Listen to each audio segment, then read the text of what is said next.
Salam əziz abituriyentlər, növbəti bir düsturun isbatına baxacağıq. Üçbucağın tərəfləri ABC-dir və medianların ikisi qarşılıqlı perpendikulyardır. Əvvəlcə onu qeyd edək ki, əgər bunlar mediandırsa, A tərəfini A bölü 2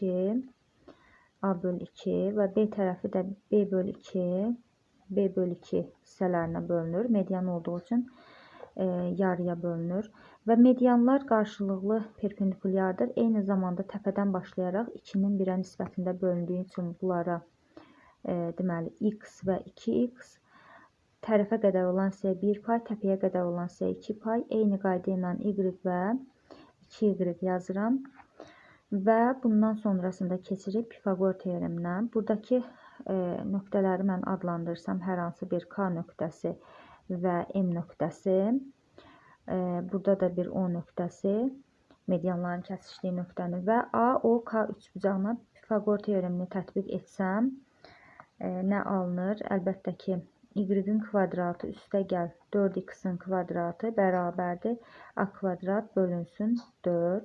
Eyni qayda ilə OMC üçbucağına Pifaqor teoremini tətbiq etsəm, nə alınır burada? X-in kvadratı üstəgəl 4y-in kvadratı bərabərdir b-nin kvadratı bölünsün 4.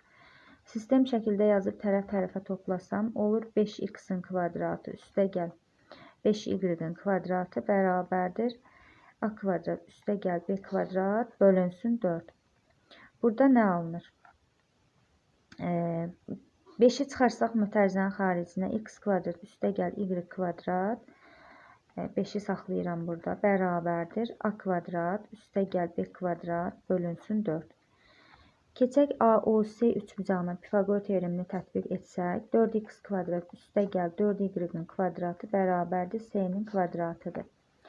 Buradan 4-ü çıxarsam mötərizənin xaricinə x kvadrat üstəgəl y kvadrat bərabərdir c-nin kvadratına və c-nin kvadratı bölünsün 4 bərabərdir x kvadrat üstəgəl y kvadratına. Və bu əvəzləməni digərində gətirib yerinə qoysam, 5 vurulsun. Bunun yerinə c kvadrat bölünsün 4 yazacağım. Yəni c kvadrat bölü 4 bərabərdir a kvadrat üstəgəl b kvadrat bölünsün 4. Və buradan 4-ləri ixtisar etsək, c-nin kvadratı bərabərdir a kvadrat üstəgəl b kvadrat bölünsün 5. Və düsturun doğruluğunu isbat etdik.